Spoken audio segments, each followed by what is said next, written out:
तो स्वागत है आपका ट्रेडर्स हॉटलाइन में। एक बार फिर से अपने सवाल जवाब भेजते रहिएगा, हम लोग उसको लेने की कोशिश करेंगे। और आज के मेहमान हैं राजेश सातपुते। राजेश जी, स्वागत है आपका। Thank you. ये बताइए कि 22,500 कब तोड़ेगा? 550 नहीं, उसके बाद ही तो बड़ी रैली आएगी ना, तो पहले वो बताओ वो कब तोड़ेगा। I think first of all good morning and thank you for having me here. Neeraj ji, देखिए, मुझे लगता है कि निफ्टी एक रेंज में ट्रैप होगा। एटलीस्ट आज तो एक्सपायरी है, तो अब मुझे लगता है 22,400 ऑन लोअर साइड और 22,600 ऑन हायर साइड, यही कॉल राइटिंग पुट राइटिंग हो रही है। और इसी के दौरान मुझे लगता है इसी रेंज के बीच में निफ्टी क्लोज होगा। स्टॉक स्पेसिफिक मूव्स मिलते रहेंगे। आज थोड़ा सा एक्सपायरी भी है और 3 दिन की छुट्टी है, तो थोड़ा सा बाजार आप कह सकते हैं कि लाइट होगा, सबड्यूड है, जो हम देख भी रहे हैं। मुझे लगता है नीरज जी कि अगले हफ्ते पूरे पूरे चांसेस है कि निफ्टी ये 22,600 का लेवल तोड़ के 23,000 तक भाग सकता है। और that is what the charts are suggesting. Charts पे कहीं वीकनेस नहीं है। और अगर आपको याद है, हमने लास्ट वीक जब बात कर रहे थे तो 21,800 की बात कर रहे थे। 21,800 का सपोर्ट था और तभी मैंने कहा था जब तक ये सपोर्ट टूटता नहीं तब तक मुझे नहीं लगता बड़ा बड़ा फॉल अनफोल्ड हो रहा है। तो रेंज वही है, सपोर्ट्स भी इंपॉर्टेंट सपोर्ट्स है और सपोर्ट ले लेके ये निफ्टी ऊपर जा रहा है। तो मुझे लगता है बाजार ठीक है, कोई दिक्कत वाली बात नहीं है। और जो ब्रेकआउट है मुझे लगता है कि अगले हफ्ते मिल जाएगा। मैं आपकी बात से सहमत हूँ कि अगले हफ्ते 23 तोड़ भले नहीं पाए, लेकिन किस करके लौट आएगा ये तो पक्का है। नेक्स्ट वीक 23,000 हम लोग देखेंगे उसको छूता हुआ। चलिए अब सवाल जवाब लेते हैं। सुहास हमारे साथ जुड़ रहे हैं पुणे से। सुहास जी नमस्कार, सवाल पूछिए सर। जी नमस्कार। सर मेरे पास मान इंफ्रा के 675 शेयर है एट द रेट 22.5। ये लगभग 3 साल पहले मैंने खरीदे थे बिफोर स्प्लिट। ये इस पे अच्छा खासा प्रॉफिट हो रहा है। ये मैं होल्ड कर सकता हूँ और is it time to book the profit? यार सुहास जी, आपकी तो माला माल लॉटरी लग गई है। 22 रुपये वाला माल 200 रुपये हो गया। राजेश जी पुणे के रहने वाले हैं ये, और आप भी पुणे के रहने वाले हैं। देखिए कैसा पैसा बन रहा है। बताइए क्या करें सुहास जी। मैंने फर्स्ट ऑफ ऑल उनको बहुत बहुत बधाई कि ऐसे आप हिले नहीं और आप निकले नहीं कि चलो 22 का 23 हो गया, 23 का 30 हो गया तो मैं बुक कर लेता हूँ। तो सच में पैसा सही बनता है स्टॉक मार्केट में। और मैं अभी भी मानता हूँ कि काउंटर में कहीं वीकनेस नहीं है। देखिए, ये जो हम देख रहे हैं कि हाल फिलहाल में 240 से ये टूटा 200 तक, हाँ 40 रुपए टूटा, परसेंटेज स्टेप में आपको दिखेगा। लेकिन this is an intermediate correction, जो प्राइमरी ट्रेंड हम कहते हैं कि प्राइमरी, इंटरमीडिएट एंड शॉर्ट, ये जो इंटरमीडिएट करेक्शन है, तो प्राइमरी ट्रेंड जो है इसका इंटैक्ट है। मुझे लगता है आपको इसमें से निकलने की बिल्कुल जरूरत नहीं है। 200 का सपोर्ट इंटैक्ट है और ये फिर से कोशिश करेगा 240 को टेस्ट करने की, प्रोबेबली सरपास भी करेगा। तो for me this is an hold, keep your stop loss below 200 mark. 200 के नीचे स्टॉप लॉस रख के प्रशांत जी, सुहास जी बने रहिए इसमें, और कोई दिक्कत की बात नहीं। अभी तो और जा सकता है ऊपर, होल्ड करिए इसको। अगला सवाल है प्रशांत का, हमारे साथ जुड़ रहे हैं भीलवाड़ा से। प्रशांत जी नमस्ते, सवाल बताइए सर। नमस्ते सर, मेरा बंधन बैंक है 1500 शेयर 250 की रेट से, और ये 2 साल से मैं होल्ड कर रहा हूँ। और ये हर बार ब्रेक इवन पॉइंट पर आके वापस रिटर्न हो जाता है। तो क्या इसमें बना रहना ठीक रहेगा या इसकी जगह किसी और में पैसा ये शिफ्ट करना ज्यादा बढ़िया रहेगा? बिल्कुल अच्छा सवाल है आपका। इसमें बहुत सारे लोग ऐसे फंसे हुए हैं बंधन बैंक में। सातपुते जी, बंधन बैंक जाता है फिर आता है, जाता फिर आता है, मतलब 250 रुपये से ऊपर जा ही नहीं पाता। क्या करें? बेच के निकल जाएं, थोड़ा नुकसान झेल लें, दूसरे किसी शेयर में लगा लें, या बने रहें इसमें? देखिए नीरज जी, मुझे लगता है कि बंधन बैंक, उन्होंने बिल्कुल सही कहा। बंधन बैंक एक पर्टिकुलर लेवल पे आके फिर से तुरंत घूम जाता है। और हमने देखा ये 230, 235 ये इसके लिए हर्डल है। तो देखिए 195, 196 हमें दिख रहा है ये ओवरसोल्ड है। तो ये तो मैं बोल सकता हूँ कि 195 का सपोर्ट इंपॉर्टेंट है, तो 190 का स्टॉप लॉस डाले। लेकिन उनका जो नेक्स्ट सवाल था मुझे थोड़ा सा वो इंटरेस्टिंग लगा कि मैं इसको निकाल के मैं कुछ अलग लूं क्या। I think that will be a better way to trade. तो प्रोबेबली बंधन बैंक मैं इतना कहूंगा, अगर आपको होल्ड रखना है तो 230, 220 का इसका एक रेजिस्टेंस है, वहां तक एक बार जाएगा जहां पे आप एग्जिट ले सकते हो। लेकिन अगर आपको कुछ अलग लेना है then probably you can shift to bank of India which is at 147 rupees. मुझे लगता है बैंक ऑफ इंडिया का चार्ट बढ़िया है। अगर डिप आता है तो उसमें एक्यूमुलेट भी कर सकते हो। और इसका टारगेट मेरे हिसाब से 170 टू 180 का बनेगा probably for the next 3 months. तो looks bank of India looks good to me. Switch करना है तो कर सकते हैं। नहीं, बंधन बैंक से कब स्विच करें? जब 220 जाए तब, या अभी? देखिए वो उनके जुरिस्डिक्शन में है नीरज जी, क्योंकि हम जब उनको बोलेंगे कि लॉस बुक करे और यहाँ से ये 20 रुपए बढ़े और बैंक ऑफ इंडिया फ्लैट हो जाए तो मलाल रहेगा। तो ये कई कई डिसीजन जो होते हैं ना, ये इन्वेस्टर को भी अपने लेने पड़ते हैं। हम तो लेवल के खिलाड़ी है, हम लोग तो लेवल्स पे बात करेंगे। तो देखिए ऐसा भी हो सकता है कि फॉर द टाइमिंग आप उसके बंधन में स्टॉप लॉस लगा के होल्ड करें, पुल बैक पे निकल जाइए और जब आपका लॉस थोड़ा कम हो जाए फिर आप बैंक ऑफ इंडिया में ले लीजिए। ऐसा भी हो सकता है तब बैंक ऑफ इंडिया इसी लेवल पे खड़ा है, लेकिन this is the strategy which you have to adopt. थोड़ा मॉनिटर करके आपको इस पे प्ले करना पड़ेगा। ओके, तो ये ध्यान रखिएगा प्रशांत जी, आपको तो स्टॉप लॉस लगाइए और उसके बाद 220-30 के आसपास जाए तो उससे बेच के निकलिएगा। अगला सवाल है राहुल का दिल्ली से। बताइए दिल्ली से राहुल जी। हेलो जी, सर, मेरे पास IRFC के 524 शेयर हैं, 160 रुपए की बाइंग है सर मेरी। तो क्या करना है? सर मुझे एक्चुअली मैंने शॉर्ट टर्म के लिए खरीद रखे थे, लॉन्ग मतलब ज्यादा टाइम के लिए मैंने खरीद नहीं रखे थे। तो आप बता सकते हैं 1-1.5 महीने में अगर मतलब ये जा सकता है क्या ऊपर? कितने दिन के लिए? एक हफ्ते के लिए खरीदे थे क्या? नहीं सर, 1-1.5 महीने के लिए। नहीं, खरीदे कितने दिन के लिए थे? महीना 1.5 महीने के लिए सर मैंने खरीद रखे थे, बट वो नीचे आ गया, मेरा 12% कैपिटल मेरा नीचे आ गया है। तो मैं अगर 1 महीना और अगर होल्ड करके रखूँ तो क्या ये ऊपर जा सकता है क्या? ये बताओ पहले, स्टॉप लॉस का नाम सुना है आपने? जी सर, स्टॉप लॉस का नाम तो सुना है। क्या होता है स्टॉप लॉस, ये बताओ। सर मैंने लगाया नहीं, मैंने सोचा भाई चला जाएगा तो मैंने लगाया नहीं सर अभी स्टॉप लॉस। बट 140 मतलब 140 के आसपास आ गया है वो। हाँ। और अभी मुझे लगा शायद ऊपर जाएगा, मैंने राजेश 160 जी, पे बाइंग किया है। इस भूल की कीमत बताइए सर पहले तो।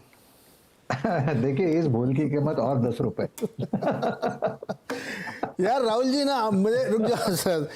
जो लोग बहुत शॉर्ट टर्म के लिए ट्रेड करते हैं, हफ्ते 10 दिन 15 दिन, उनको स्टॉप लॉस 12% आपने गिरा लिया स्टॉक को और आपने स्टॉप लॉस लगाया नहीं। ये गलती आप लोग करते हैं ना, इससे हमको दुख होता है कि बताओ आप हमारे दर्शक और आपको नुकसान हो रहा है। तो हमेशा जब भी शॉर्ट टर्म की ट्रेड लें, ट्रेडिंग करें तो स्टॉप लॉस जरूर लगाइए। 10 रुपये का आपको यहाँ से और कीमत देनी पड़ सकती है। अब बताइए राजेश जी, क्या करना चाहिए? देखिए मेरे हिसाब से तो फिलहाल बने रहे। स्टॉप लॉस की कीमत 10 रुपए यानी 133 का स्टॉप लॉस हो जाएगा। और क्योंकि क्यों मैंने 10 रुपए क्यों कहा, देखिए ये जो करेक्शन है ना, ये अपने 50 DMA पे खड़ा है। 140 142 ये इसका क्लस्टर है। यहाँ पे इस सपोर्ट को ये रिस्पेक्ट कर रहे हैं। चांसेस है कि यहाँ से आपको एक स्विंग मिले। और IRFC ऐसा स्टॉक है कि इसके लिए 10% 20% का मूव कुछ नहीं होता, आपको भी पता है। तो इवेंचुअली इसका जो ब्रेकआउट लेवल है वो है 148 का, 148 150। तो आप कह सकते हैं कि आप इसको राउंड ऑफ करें 140 लोअर साइड पे, 150 हायर साइड पे, 150 निकले तो उसके बाद ये ब्रेकआउट की मोर लग जाएगा और उसमें एक बड़ा स्विंग मिलेगा 165 to 170, जहां पे आपको एग्जिट लेना है। तो आपकी स्टॉप लॉस की कीमत 10 रुपये।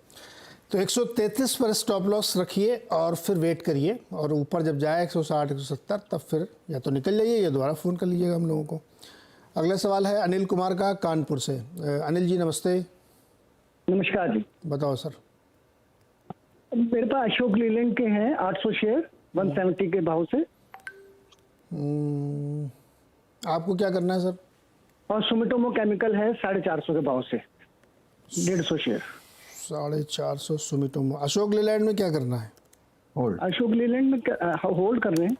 नहीं, आप तो होल्ड कर रहे हो। सवाल आपका है कि बेचना चाहते हो, क्या घबरा रहे हो? हाँ, या नहीं घबरा नहीं रहे, बिल्कुल नहीं घबरा नहीं रहे। घबरा नहीं लग रहे? रहा है कि टाटा, जैसे टाटा मोटर में रैली आई वैसे इसमें भी आएगी। देखिए टाटा मोटर्स जो है ना, एक ऐसी कंपनी जिसमें वो ट्रक भी बनाते हैं, छोटा हाथी भी बनाते हैं, टाटा एस भी बनाते हैं, जगुआर लैंड रोवर भी बनाते हैं। हाँ जी, तो हाँ जी। पैसेंजर और कमर्शियल दोनों है। अब तो खबर भी आ रही है कि वो लोग अलग अलग। हाँ जी, हाँ जी, अलग अलग हो रहे हैं। ये खाली ट्रक बनाते हैं। हाँ जी, हाँ जी। तो इनका जो कमर्शियल बिजनेस है ना, कमर्शियल व्हीकल का, वो सिक्लिकल बिजनेस है। तो सीधा कंपैरिजन, हालांकि एक ही सेगमेंट की है लेकिन कंपैरिजन ठीक नहीं है। चलिए पहले पूछते हैं राजेश जी, 800 शेयर 176 पर, और ये स्टॉक की हिस्ट्री है कि 176 से 180-85 के बीच में ये न जाने कितने दिनों से घूम रहा होगा, 1.5-2 साल से घूम रहा होगा। क्या करना चाहिए इसमें? देखिए नीरज जी, मुझे लगता है कि आपने बिल्कुल सही कहा। ये एक रेंज में है, ऐसा कुछ कहीं भाग के नहीं जाता। ये 170 175 ऑन अ लोअर साइड जो इसका 200 DMA का लेवल है, और सामने 185 to 190। तो अभी तो इतना तो है कि ये लोअर बैंड पे खड़ा है, लोअर एज पे खड़ा है। तो ये जो 175 170 का लेवल है, in fact 170 to be very precise, ये इसका 200 DMA है। मुझे लगता है फिलहाल आप इसमें बने रहे। स्टॉप लॉस 5 रुपए का मेंटेन करे 165 का, क्योंकि अगर ये 170 का लेवल टूटेगा, अगर बाजार घूमता है, निफ्टी सामने घूमता है और अगर 170 का लेवल टूटता है, तो ये जो कंसोलिडेशन का ब्रेकआउट है, ये ब्रेकआउट की जगह ब्रेकडाउन हो जाएगा। In that case selling mount हो सकती है। तो stop loss first of all strict stop loss रखे 165 का और होल्ड करे। मुझे लगता है फिर से ये कहीं ना कहीं कुछ ना कुछ तो होता ही है, न्यूज आता ही है, कहीं कहीं पे स्विंग मिलता ही है, ये 180 की तरफ भागेगा, जहां पे आपको फिर से एक बार के लिए एग्जिट अपॉर्चुनिटी मिलेगी, जहां पे आप एग्जिट ले लीजिए, किसी और स्टॉक में शिफ्ट हो जाइए। मुझे लगता है ये फिलहाल तो रेंज बाउंड काउंटर है। दूसरा है सुमिटोमो, 450 पे खरीदा इन्होंने। कौन सा वाला? सुमितोमो। सुमिटोमो, हाँ। सुमितोमो देखिए, सुमितोमो मिला नहीं, इसका स्ट्रक्चर वीकी है। अच्छा, ओके। वीकी है ये। 400 या 390 400 पे बड़ा सप्लायर है। मुझे नहीं लगता ये सप्लायर हाल फिलहाल में निगेट हो जाएगा। इनफैक्ट जो भी पुल बैक मिलेगा उसमें एग्जिट ही होगा, सप्लाई ही मिलेगा। रही बात सपोर्ट की, तो देखिए इसका पोजिशनल सपोर्ट बनता है 320 तक, 320 330।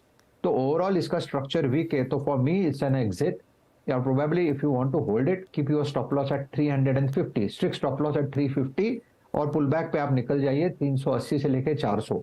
ये पुल बैक का रेजिस्टेंस का आपका आप कह सकते हैं कि सप्लाई पॉइंट्स है। तो for me this is a sell on rise counter for me. Okay, sell on rise है दोनों में, एक में 165 का स्टॉप लॉस और एक में 350 का, ये याद रखिएगा आप। चलिए अगला सवाल है सुरेंद्र होरा इंदौर से। बताइए होरा जी, क्या हाल चाल? सर बढ़िया है। मेरे पास सर बीजीआर एनर्जी के 200 शेयर हैं, हाँ 59 पे। तो सर इसको होल्ड करना है क्योंकि कंटिन्यू लोअर सर्किट लगा रहा है। फंस गया इसमें आप, लग रहा है। बताइए राजेश जी, ये अभी तो 14 रुपए का ही नुकसान है, इसमें भी बताइए स्टॉप लॉस टारगेट कहाँ पे निकलना है, कहाँ पे बचना है? देखिए थोड़ा सा आप कह सकते कि ये आप सिंपल सी बात सोचिए कि निफ्टी ऑल टाइम हाई पे खड़ा है और ये अपने रिसेंट लो पे खड़ा है। दैट सिंपली शोज कि यहाँ पे स्ट्रेंथ नहीं है, कहीं ना कहीं तो कोई सप्लाई है, कुछ ना कुछ तो गड़बड़ है। This is how we see it. तो मेरे हिसाब से दिस इज एन एग्जिट। तो रही बात टेक्निकली, तो कंप्लीटली ओवरसोल्ड है। 45 44 इसके नीचे इमीडिएट जाएगा नहीं, एक पुल बैक मिलेगा कहां तक? 50 52 तक, जहां पे आपको एग्जिट लेना है। फॉर द टाइमिंग मैं इतना कहूंगा, आप बने रहे। आज का स्टॉप लॉस अगर आज के पॉइंट ऑफ व्यू से सोचे तो 42 का, 42 का स्टॉप लॉस होगा, 55 इसका पहला रेजिस्टेंस, नॉट 50, 55 का इसका पहला रेजिस्टेंस है, जहां पे आपको एक बार के लिए एग्जिट लेना है। काउंटर बहुत वीक है, नो पॉइंट। इसमें बहुत दिक्कतें भी चल रही हैं हाल फिलहाल में, इसमें कई सारी खबरें भी आई थी, तो थोड़ा दिक्कत में भाई आप स्टॉप लॉस ध्यान रखिएगा और एग्जिट करिए अगर राइज होता है तो। अगला सवाल है तनवीर का, लखनऊ से। तनवीर जी नमस्कार। जी नमस्कार सर। बताओ जी सर। सर ये स्टरलाइट टेक्नोलॉजी पिछले 1.5-2 साल से मैं होल्ड कर रहा हूँ। ये हमारी एवरेज बाइंग जो है 253 रुपए की। अभी कितने का चल रहा है? अरे ये तो लाइफ टाइम हाई पे है, ये 130 रुपए के आसपास है। लाइफ टाइम हाई नहीं, लो है। अरे लो सॉरी क्या तनवीर भाई, नुकसान करके बैठे हो और कह रहे हो हाई पर है। अरे वो निकल गया सर वहां से, क्योंकि निफ्टी हाई पे है, लाइफ टाइम हाई पे है और ये अपने लाइफ टाइम लो पे है।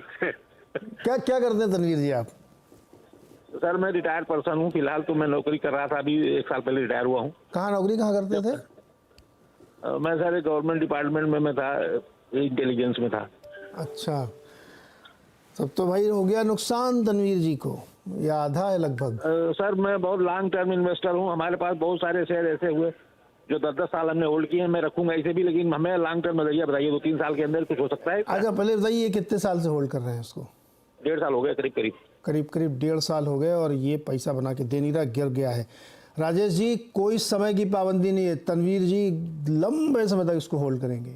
अब ये बताओ ये 250 से ऊपर जाके कब प्रॉफिट देगा? बोलता हूँ, देखिए अगर आप लॉन्ग टर्म की बात करते हैं तो हमें जो चार्ट देखना पड़ता है वो है मंथली चार्ट। मंथली चार्ट पे आपको बड़े बड़े सपोर्ट समझ में आते हैं। तो इसका जो बड़ा सपोर्ट है नीरज जी, वो करीबन 120-125 की ट्रेजेक्टरी में है। और जो ट्रेंड है, देखिए ट्रेंड तो उनको भी पता है, हमको भी पता है इसका ट्रेंड वीक है जब, लेकिन हम लॉन्ग टर्म की बात करेंगे तो हमसे सपोर्ट भी देखना पड़ेगा। तो ये जो करेक्शन है ये कहीं ना कहीं अपने सपोर्ट के इर्द गिर्द है, तो आपको इसे होल्ड रखना है। रही बात रेजिस्टेंस की, यानी आपको कह सकते हैं कि कहां तक पहला चाहेगा, तो मुझे लगता है 170 ये इसका पहला रेजिस्टेंस है, पहला टारगेट है। अगर 170 180 ये रेंज निकाल दे, फिर आप कहेंगे कि यस ये 280 तक जाएगा। तो इसका देखिए लॉन्ग टर्म का चार्ट जो है वो आप कह सकते हैं कि अभी तक वहां पे कोई डेंट नहीं है, लेकिन यस मिड टर्म में ये जो पेन है ये थोड़ा आपको दिख सकता है, तो it's a hold for me. वैसे कहते हैं बाजार में कि गिरते हुए शेयर को एवरेज नहीं करना चाहिए, लेकिन चूंकि इनका इतना ज़्यादा गिर चुका है कि क्या कोई संभावना कि एवरेज करें ना करें? न करे तो बेहतर है, क्योंकि देखिए हाँ वो हम लोग कहते हैं ना कि लूजिंग हैंड्स पे ज्यादा नहीं खेलना है। हाँ, तो तनवीर जी आप क्वांटिटी मत बढ़ाइएगा, होल्ड करिए। 180 अगर चला गया और उसको तोड़ दिया उसने, तो फिर ये 280 भी जा सकता है, लेकिन 133 से 180 जाने में ही इसको ना बहुत मुश्किल होगी, और बहुत ठंडा स्टॉक है सर ये।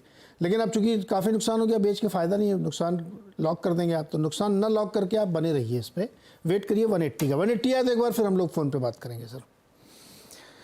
ओके, अगला सवाल लेते हैं फटाफट एक और। चरण सिंह जी हैं मानेसर गुरुग्राम से। चरण सिंह जी नमस्कार सर। नमस्कार नीरज सर। बताओ सर क्या हालचाल, क्या सवाल? बहुत बढ़िया है सर। एक डिश टीवी का और एक मनक्षिया लिमिटेड का था सर। दूसरा कौन सा बताया आपने? मनक्षिया लिमिटेड।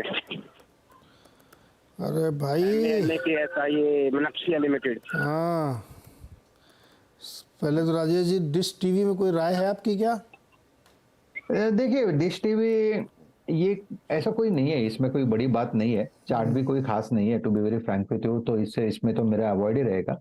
लेकिन हालांकि 19 के आसपास इसका 200 डीएम है, तो एक पुल बैक मिल सकता है 22 रुपये तक, 22 साढ़े 22 तक, जहां पे आपको एग्जिट लेना है। So I think it's better not to invest in Dish TV. ये काउंटर में दम नहीं है। रही बात मनाक्सिया, मैं चेक कर रहा था कि मेरे पास भी ये काउंटर कभी मैंने सुना नहीं था। 118 का भाव है क्या? 118 वाला है ना? हाँ मनाक्सिया। चरण सिंह जी जी सर। 118 वाला सर 118 वाला एक झील पे रहा है और दिलवाइए सर। अरे भाई रुक जाओ ना, दुई बहुत है आज के लिए। मनक्सिया 118 पे, हाँ वही वाला, यही वाला जो दिख रहा है स्क्रीन पे। जी नीरज जी देखिए चार्ट अगर आप शॉर्ट टर्म टाइम फ्रेम पे देखें तो चार्ट बॉटम बनाने की कोशिश कर रहा है, जहां पे 110 ये इसका सपोर्ट है।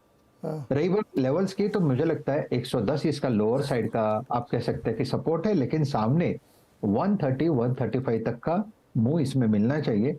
अगर 135 के ऊपर चला जाता है तो फिर इसमें आप कह सकते हैं कि बड़ी रैली आएगी, लेकिन चार्ट उतना प्रॉमिसिंग नहीं है, क्योंकि आप देखिए ऐसे मार्केट में ये लोअर बैंड पे कंसोलिडेट हो रहा है। तो मैं इतना ही कहूंगा, 110 का सपोर्ट ध्यान में रखते हुए 105 का आप एक पोजिशनल स्टॉप लॉस रखें।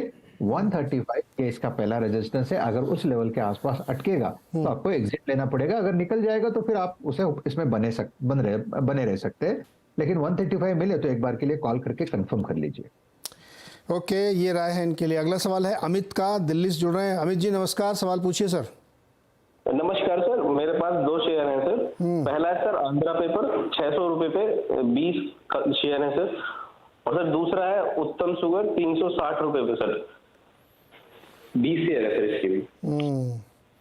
आंध्रा पेपर बताइए, फिर उत्तम शुगर। आंध्रा पेपर देखिए आंध्रा पेपर की बात करें तो 524 के आसपास है। यस मुझे लगता है कि उन्हें इसमें होल्ड रखना चाहिए। काउंटर में कंसोलिडेशन हो रहा है, थोड़ा वीकनेस है, प्रॉफिट टेकिंग वीक हैंड्स निकल रहे हैं। 500 के आसपास यहाँ पे सपोर्ट है। 500 से लेके आप कह सकते हैं कि 525 ये बैंड है। अगर इस बैंड को ये रिस्पेक्ट देगा, जिसकी प्रोबेबिलिटी बहुत ज्यादा है, मुझे लगता है एक बार के लिए फिर से घूमेगा इस 600-620 तक, तो इट्स होल्ड फॉर मी। लेकिन आपका स्टॉप लॉस होगा 500 के नीचे। 500 के नीचे स्टॉप लॉस लगा के होल्ड करें। और एक और उत्तम शुगर इन्होंने पूछा है। उत्तम शुगर देखिए उत्तम शुगर का चार्ट अच्छा है। 340 पे यहाँ पे मल्टीपल बॉटम फॉर्मेशन है। दैट सीम्स कि यहाँ पे एक्यूमुलेशन हो रहा है। एक्यूमुलेशन का ब्रेकआउट कहाँ पे है? मेरे हिसाब से 400 का वो लेवल होगा। अगर 400 के लेवल के पार चला जाता है, यानी रेंज कहाँ हो गए? 340 ऑन द लोअर साइड और 400 ऑन हायर साइड। जैसे ही 400 का लेवल निकलेगा नीरज जी, मुझे लगता है ये 460 480 को अनफोल्ड करेगा, वो भी बहुत शॉर्ट टाइम स्पैन पे। तो एक्यूमुलेशन लंबा है, इसका मतलब जो मूव मिलेगा वो भी क्विक मिलेगा।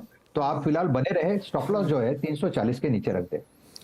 ओके, 340 के नीचे स्टॉप लॉस, इसको होल्ड करिए। इसमें तो बड़ा मोमेंट है। अच्छा, चीनी वाले शेयर चलते भी ऐसे ही एकदम से दंदनाते हुए चलेंगे, और फिर दंदनाते हुए गिरेंगे। स्ट्रॉन्ग है ये, उत्तम वाला जो ना होल्ड करके रखिए, कोई दिक्कत नहीं इसमें, बढ़िया। अच्छा, एक समय खत्म हो रहा है, एक आखिरी सवाल।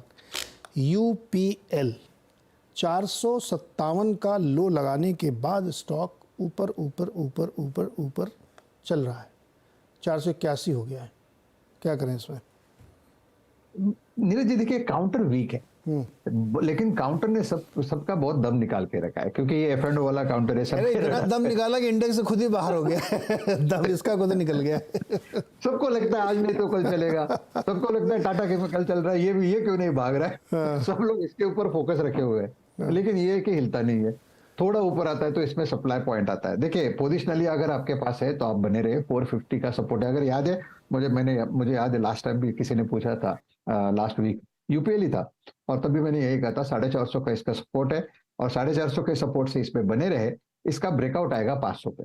अगर ये 500 के ऊपर चला जाएगा तो इसमें एक अच्छी शॉर्ट कवरिंग रैली मिलेगी, कम से कम 560 580 तक। तो yes, for me this is, आप कह सकते हैं कि ये गिरते हुए मार्केट में थोड़ा अगर कॉन्ट्रा व्यू सोचना है तो this is the right time. Okay, contrarian view है अगर आपका और दिल जिगर मजबूत है आपका, तब आप UPL में गेम करिएगा। तो ये 500 रुपये, 19 रुपये और ऊपर जाएगा तब बड़ी तेज़ी आएगी इसमें, लेकिन बहुत रिस्की है, ध्यान दीजिएगा अपने हिसाब से, आप देखिएगा। बहुत शुक्रिया राजेश जी मदद करने के लिए दर्शकों की। तो आप लोग भी बहुत ध्यान से अच्छे समझ सोच के करिए, और स्टॉप लॉस याद रखो भाई, सबसे ज़रूरी चीज़ मार्केट की, उसी को भूल जाते हैं लोग। छोटा सा एक ब्रेक लेते हैं, ब्रेक के बाद देखिए आप खिलाड़ी नंबर 1।